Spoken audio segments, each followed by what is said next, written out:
US President Donald Trump will speak with Russia's Vladimir Putin today for the first known time since Ukraine accepted a US-backed ceasefire.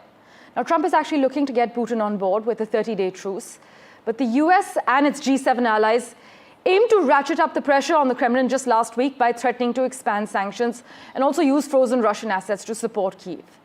But Trump signaled possible concessions for Moscow, suggesting that Ukrainian power plants and dividing up certain assets are on the agenda for the call. Investors, in fact, are also betting that the US could loosen sanctions on Russia as part of this deal. By the way, the ruble has actually risen 36% against the dollar this year, and Russian stocks have also gained. For quick clarity, we have with us live from Washington, D.C., Ray Locker at the moment. As always, Ray, thank you so much for joining us.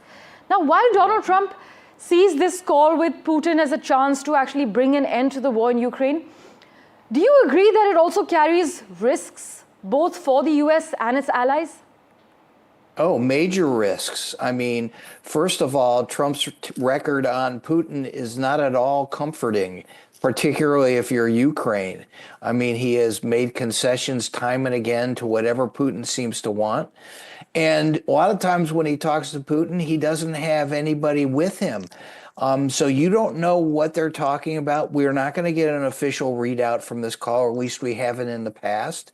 So it's guesswork on the part of Americans and Ukraine and our European allies.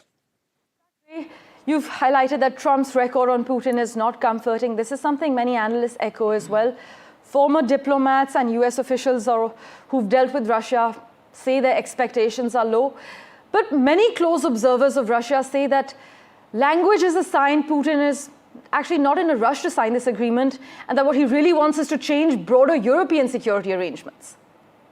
Oh, absolutely. I mean, first of all, he doesn't want Ukraine to be a member of NATO. Right. He wants to weaken the military strength of Europe vis-a-vis Russia. And he's not in any hurry to do anything because he believes he's going to get what he wants in the end.